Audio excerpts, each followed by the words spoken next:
Okay, our next speaker, Aharon Chaviv, is Professor James Kugel of Bar Ilan University, alas, not in Jerusalem. Yet. His paper is entitled Agadah and its Development, the Binding of the Wicked Angels. Well, it's a great pleasure to be the last speaker this evening, and my thanks to the organizers for inviting me. I should mention that the first part of my title is a quite conscious evocation of a book by the same name written by the late Professor Yosef Heinemann. In Hebrew, actually, it's called Agadot V'Toldotehem, but in English he called it Agadah and its Development. That pretty much sums up what I hope to speak about. I'm afraid that my talk has nothing to do with Jerusalem, but that might make it a good transition to tomorrow's first session. It has to do with some preliminary thoughts of mine concerning an extremely ancient midrash, the binding of the wicked angels at the time of Noah and the flood. And I perhaps, in line with the two previous speakers, should underline the words preliminary thoughts. The story of this midrash begins with the first 4 verses of chapter 6 of Genesis, so perhaps I should begin by stating my own understanding of their role in the overall context of chapters 5 and 6.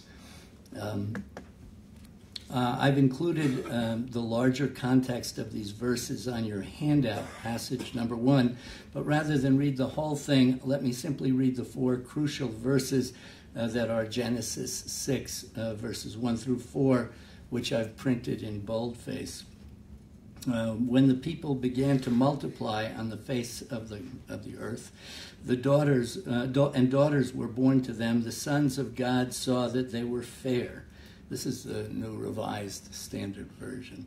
And they took wives for themselves of all that they chose. Then the Lord said, "My spirit shall not abide in mortals forever, since they are flesh.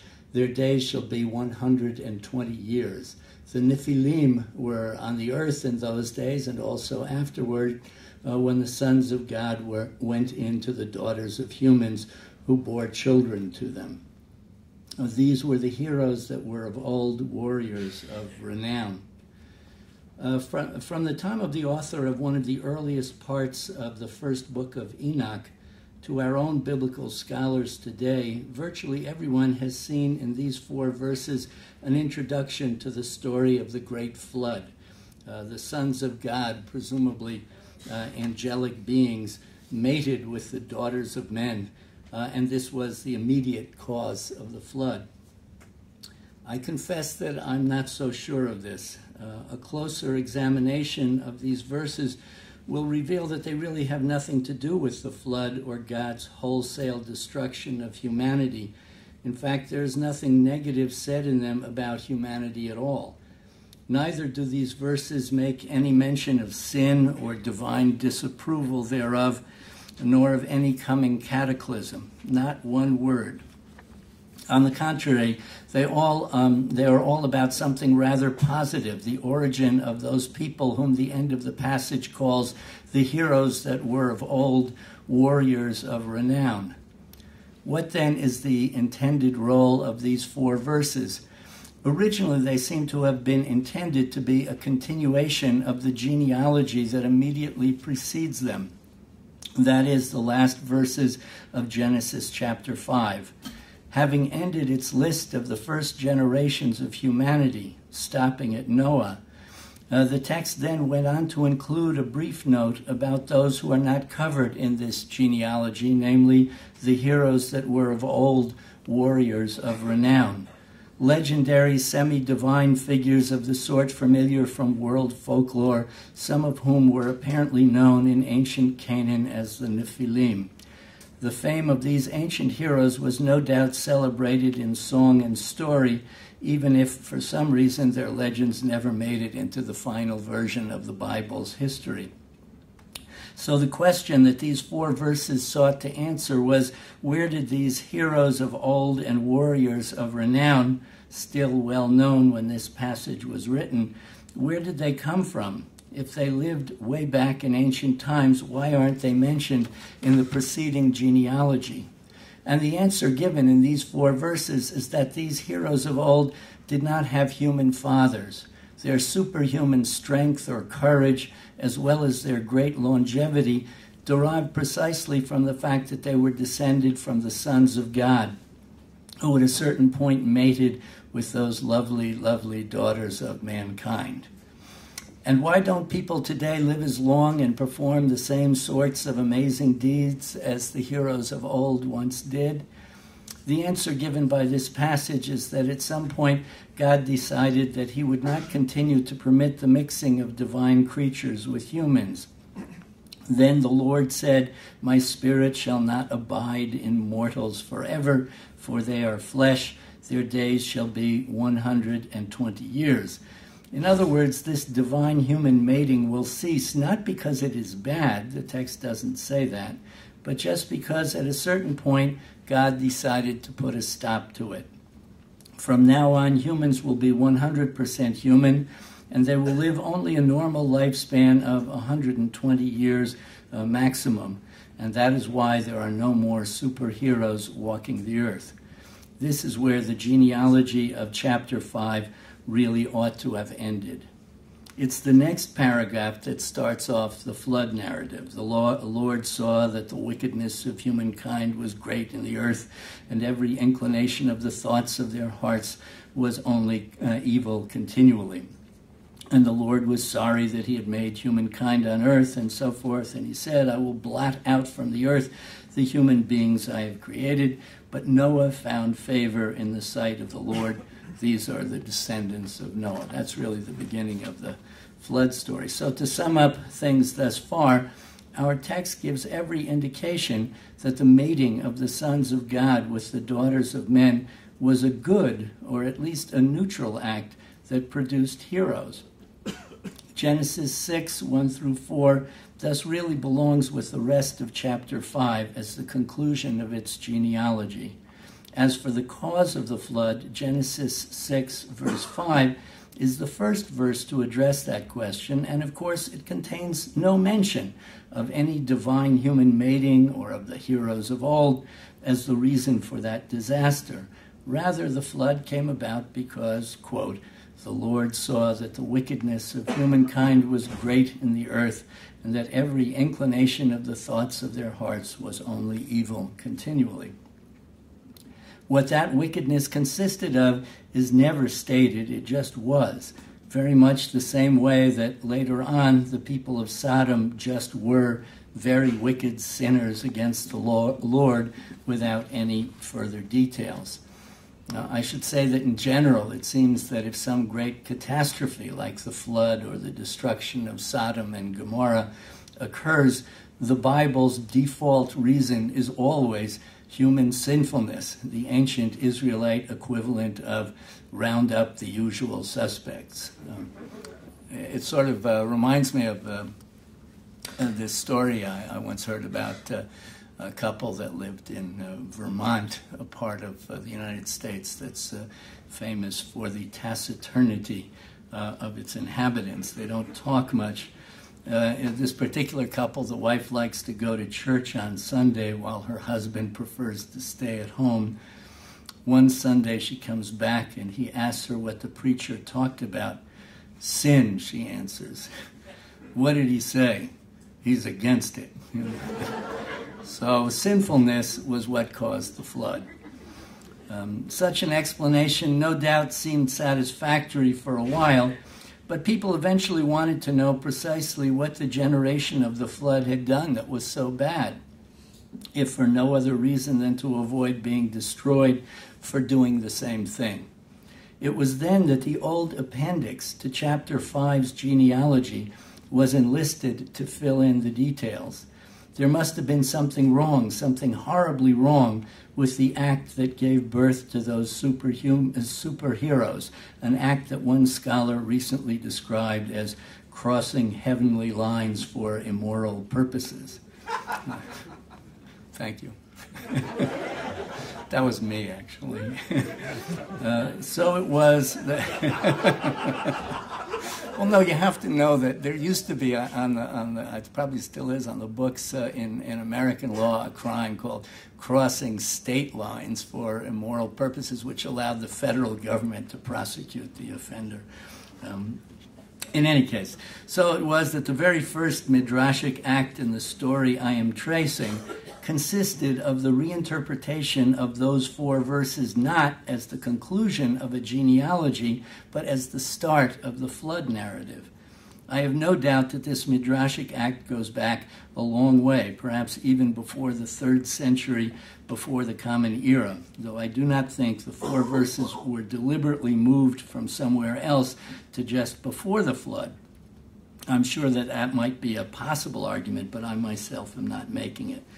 Probably the most ancient Jewish text that suggests the connection between the flood and the act of divine human mating mentioned just before is the book of 1 Enoch in the 2nd passage on your handout.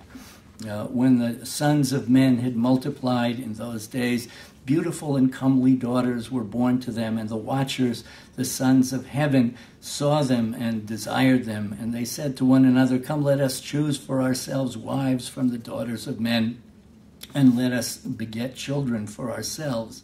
And Shemi Chazah, their chief, said to them, "I fear you will not want to do this deed, and I alone shall be guilty of a great sin."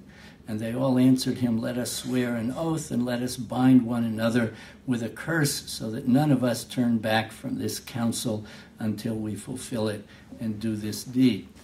This text, it's plain to see, starts off by restating the first 2 of our 4 verses in Genesis. The only significant difference is that the sons of God in Genesis are here identified as the watchers, the Erin, a class of angels who are described as the sons of heaven. The latter is certainly a euphemism for sons of God, but not a difference in kind. The leader of the watchers, Shemi Chazah, is worried that his colleagues may back out, and it's for this reason that they all swear an oath and a binding curse, achram uchad lechad, that they will all participate. This is plainly presented later on as a name etymology for their place of landing, Mount Hermon, and they called the mountain Hermon because they swore and bound one another with a curse on it. But it is certainly remarkable here that the mating of the watchers with the daughters of men is now defined as a great sin, as it was not in the biblical text. In truth, there was no small amount of confusion as to what the sin actually consisted of, perhaps because the human part of these divine human unions was rather passive. After all, Genesis had said that the sons of God simply took wives for them of all that they chose, so the women apparently had little to say about it. Or perhaps because even if the women were actively guilty in this sin, that still left the human males in the clear. For either or both of these reasons, various other traditions developed that attributed to humans of both sexes a more active and hence a more damning role. These traditions have been studied extensively, some of them by people in this room, so there's no need to examine them in detail here. The angels passed on forbidden knowledge to the women, and this pillow talk eventually reached their males. As a result, both men and women began to sin. The men learned metallurgy and the making of instruments of war, which they soon turned on one another, or else the knowledge of metallurgy led men to manufacture jewelry for their women, and or the women themselves became expert in the cosmetic arts, either of which inevitably leads to lewdness. The watchers taught the people spells and sorcery, as well as the cutting of roots. All these, according to 1 Enoch and others, were contributory factors in bringing about the flood. The people also began to sin with animals and birds, a necessary step if God was to destroy animal life as well as humans in the great flood, and so forth. Then, of course, there was the matter of the offspring of the sons of God and their women, the Nephilim. mentioned in Genesis 6:4. Since these creatures are mentioned later on in the Pentateuch in the book of Numbers, where they are of giant stature, this is passage number 5, the Septuagint and others refer to them here simply as the giants. If the actual union of angels and humans was not sinful enough, then perhaps for the ancient interpreters it was the resultant giant hybrids who pushed things over the edge. After all, God had said in Genesis 6:3, "My spirit shall not abide in mortals forever, for they are flesh." This certainly sounded like a reference to those half-human, half-angelic creatures. Of course, it wasn't, but this is how it was read. If God said that they were no longer to exist, was it not because they themselves were evil? So it was that First Enoch, Jubilees, and other Second Temple works presented these offspring as cannibals. They began to eat each other, and when that supply of meat ran out, they began to eat humans, hence the violence and blood-sopped impurity that corrupted the earth. In the words of First Enoch 7:3, the giants began to kill men and devour them. They drank blood.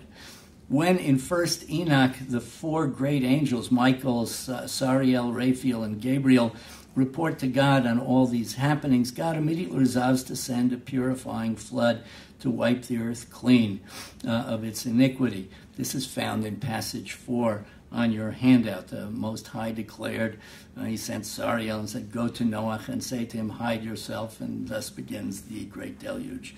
With this, the exegetical problem with which we began was now solved. Now we know, more or less, what caused the flood. Some wicked angels began to mate with the daughters of men, which was itself an act of impurity unprecedented and unrepeated in history. If that were not enough, those angels then passed on to the females forbidden knowledge. Both sexes then took on an active role, committing all manner of sins, and it was, unless it was the violence of their offspring, the Nephilim, who brought things to such a wicked pass, or possibly it was a combination of all these things. In any case, all these various motifs were aimed at answering the main question arising out of the flood narrative. Why did it happen? Well, now you know. There was, however, a related exegetical question, one less often recognized as such by scholars. It concerns the end of the flood narrative, when God vows never again to bring a flood. This is passage 5. Then Noah built an altar, and he offers a sacrifice, and the Lord smelled the pleasing odor.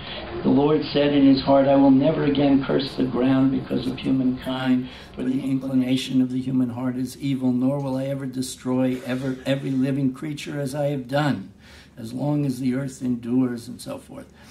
Well, the exegetical problem posed by this passage is clearly stated by Philo of Alexandria in selection number 6 on your handout. What is the meaning, Philo asked, of the words, "And the Lord God said, never again will I curse the earth because of the deeds of men"?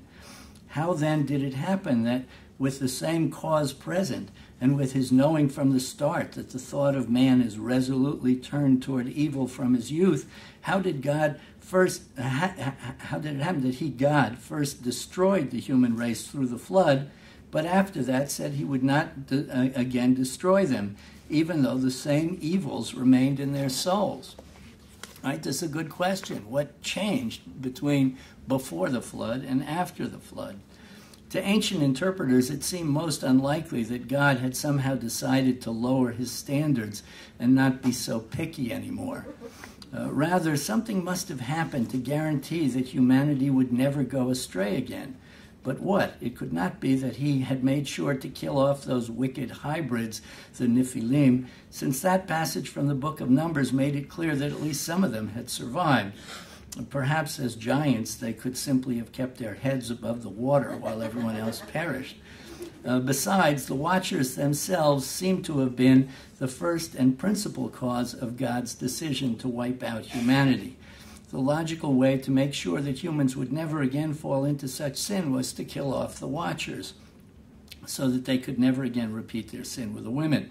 But there was a problem with that solution as well. Angels, and that's what the Watchers were, according to a common understanding, cannot be killed. And so they weren't here. Instead, the exegetical motif of the Watchers' sinful behavior ended with their being imprisoned, tied up and held in the depths of the earth. Again, here is the narrative of 1 Enoch 6:11, the most ancient form of this motif, and it's found on number 7 on your handout. And to Michael, God said, "Go, Michael, bind Shemi-Chazah and the others with them who have mated with the daughters of men, and bind them for 70 generations in the valleys of the earth until the day of their judgment and consummation, until the everlasting judgment is consummated. Then they will be led away to the fiery abyss and to the torture and to the prison where they will be confined forever." Even at this very early stage of things, this passage seems to combine two different ideas. For what would be the point of binding the angels now if in any case they are to be sentenced on the day of their judgment to be led away to the fiery abyss? Why not send them to that prison right away?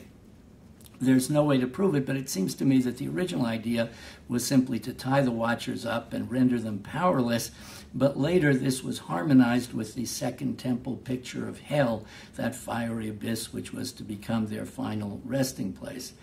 Here, however, is a more important point I wish to make, though I know that it will not make everyone here happy.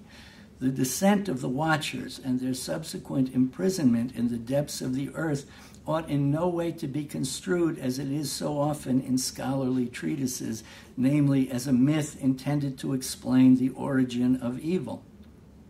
It doesn't say that anywhere.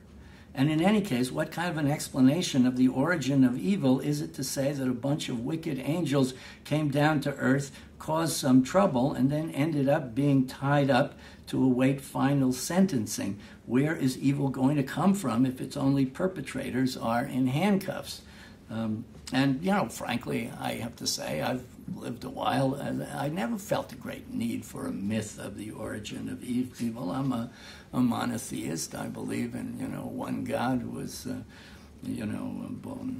is it? Borei Orbo, Oseh Shalom Uvorei Et Torah, the creator of good and evil. Is there necessarily a need for a primal myth of the origin of evil? I don't think so. Here, however, the story of the wicked angels is not a myth designed to explain the origin of evil. It started off, just as I've tried to explain, as an attempt to portray the originally independent first 4 verses of chapter 6 of Genesis as the proximate cause of the flood. That primal act of impurity, wedding the human with the divine, was what brought about disaster. And if God subsequently promised that there would be no more cataclysms of that sort, it was because those who had led humanity astray were now safely tucked away in a subterranean prison. An important sub-theme in my little survey this evening is that ancient Midrash often solves one problem only to create another. And that is precisely what happened with this motif as well. Binding up the watchers did indeed explain how God could promise never to bring another flood. But if those bad angels were now subdued, why was there still evil in the world? To this, a number of answers were presented. One is found once again in 1 Enoch, this time chapter 15, certainly a later modification of the original story of 1 Enoch 6 through 11.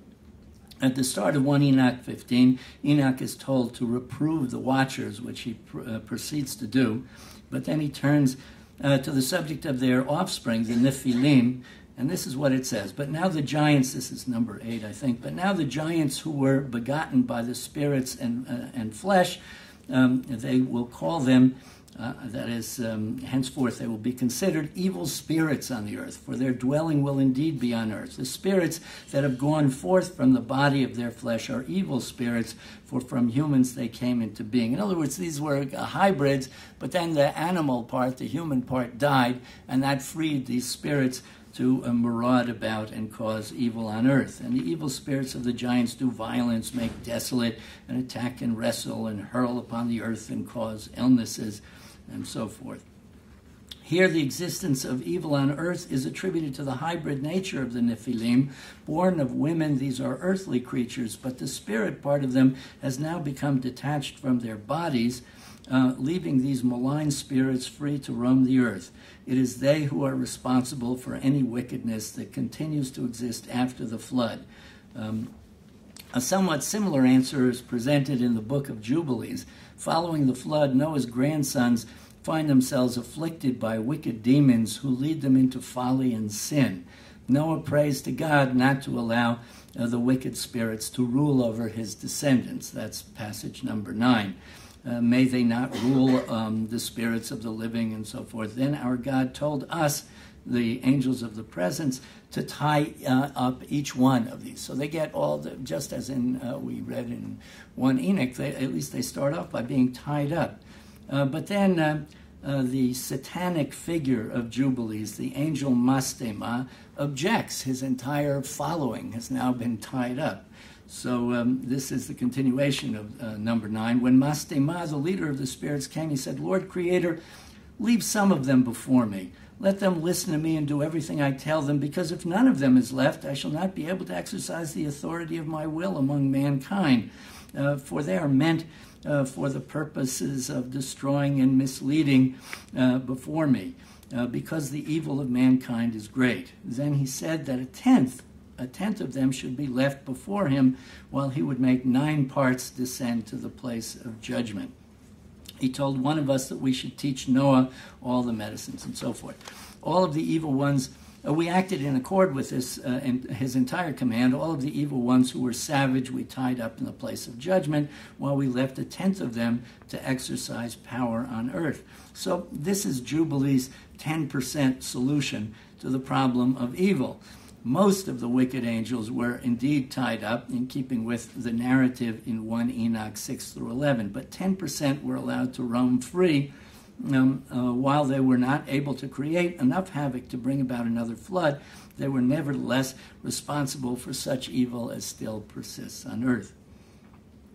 Well, sometimes, I'm coming to the end, 2 motifs designed to answer the same exegetical question exist side by side. Now, this is the phenomenon that one scholar has called overkill.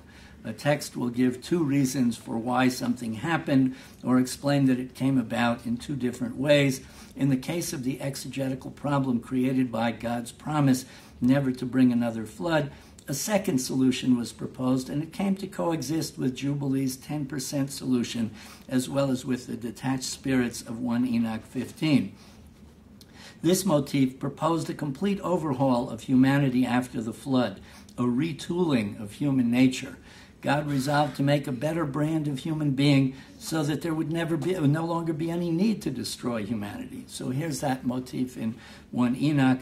God instructs Michael, cleanse the earth from all impurity and so forth, remove godlessness, and all the sons of men will become righteous, and all the peoples will worship me and will bless me, and so forth.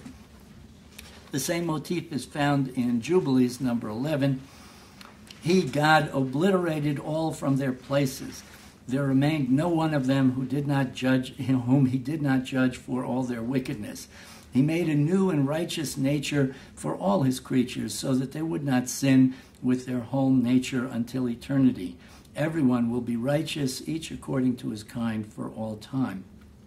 Interestingly, an echo of this motif is found much later in the writings of Josephus. This is number 12. But this solution raised the same problem as the binding of the angels motif had raised. If human nature was retooled after the flood so that now everyone is perfect, why are there still so many mean and nasty people around? In fact, so many outright sinners. God himself must be aware of their existence, since he ends up having to punish them. Thank you.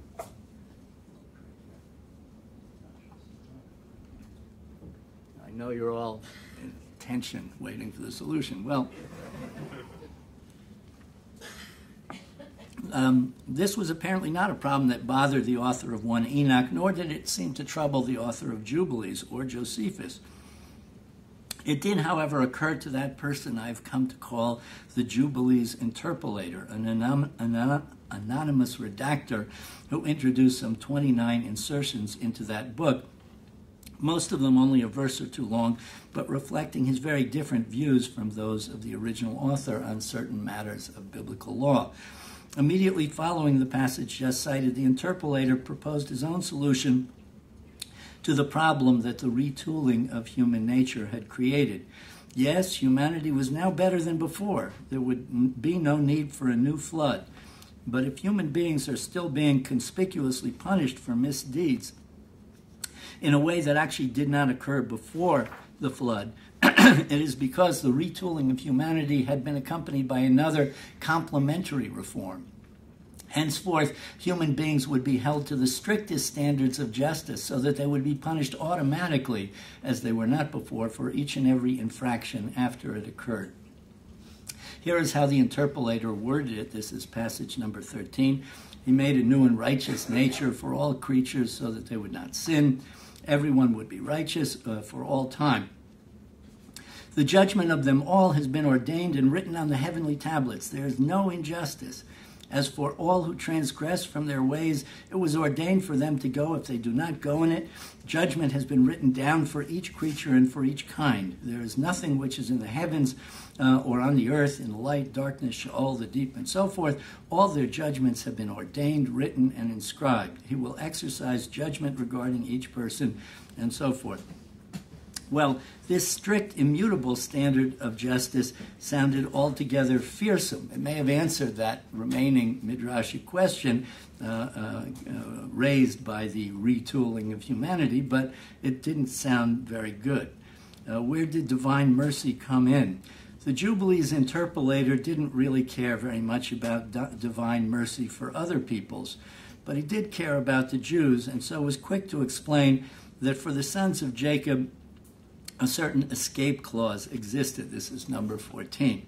Regarding the Israelites, it has been written and ordained, if they turn to him in the right way, he will forgive all their wickedness and pardon all their sins.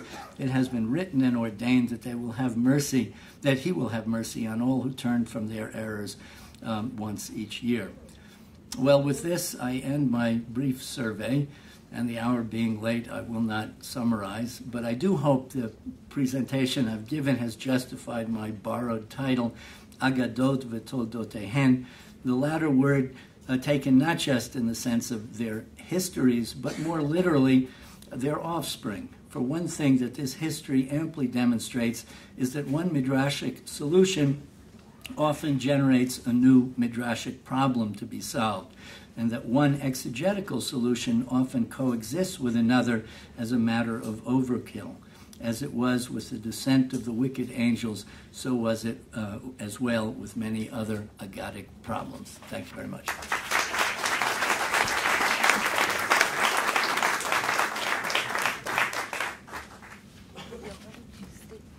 Okay.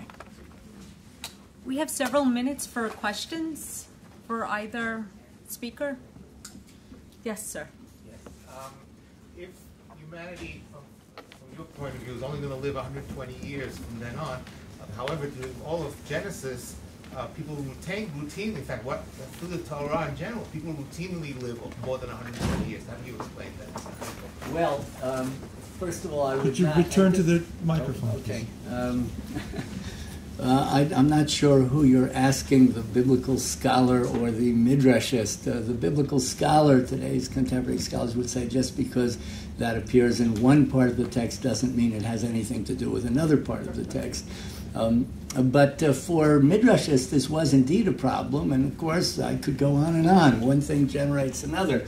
That particular verse was not understood by most midrash, most of our ancient midrashic sources as meaning that from now on human lifetimes would end at 120 years, because that really, isn't backed up, as you say, by the biblical record. I did see in the paper last week or 2 weeks ago that the oldest living World War I veteran had just died at the age of 111. So it's pretty much where we are now.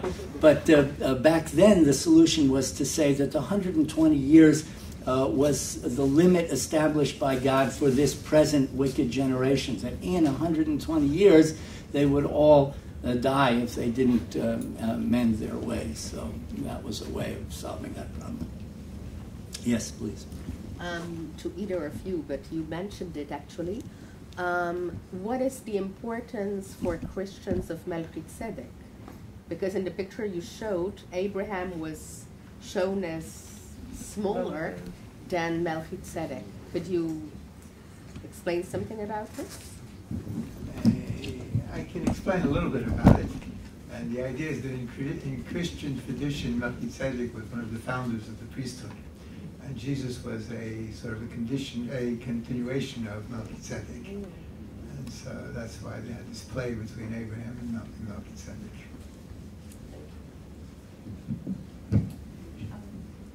I actually, in the letter to the Hebrews, Melchizedek figures prominently as a precursor to the type of Jesus.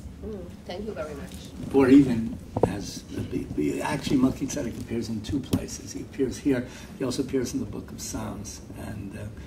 And because of that second reference, Melchizedek, it was understood to be that psalm was addressed to Jesus, Shev Limini Leolam, and therefore, he really was, Melchizedek was a kind of foreshadowing of him in the Old Testament.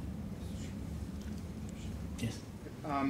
The escape clause in Jubilees, where it says that the opportunity for mercy comes once a year, which is an obvious reference to Yom Kippurim.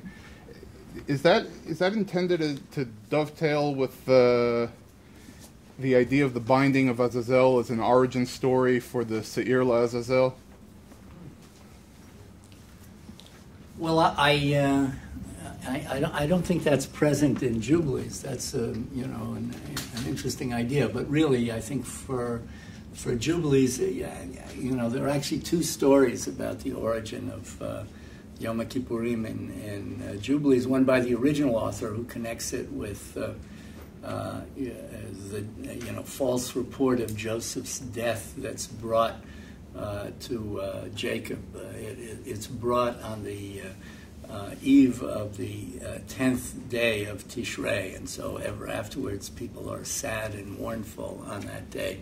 This is a completely different etiology for Yom Kippurim, written by the interpolator. And one of the interesting differences is that here, first of all, you get forgiven for your shgaga, for a sin that is committed in error, but not for willful sins. He says for their errors. And also that you have to return or turn to the Lord in the right way. Presumably you have to be penitent. It's not just enough to be sad. But I think that's really, I don't think there's any connection with Azazel here. Thank you very much. Yes. Thanks to our speakers, and thank you for your attention. We look forward to seeing you tomorrow morning, 9 o'clock sharp. Laila Tov.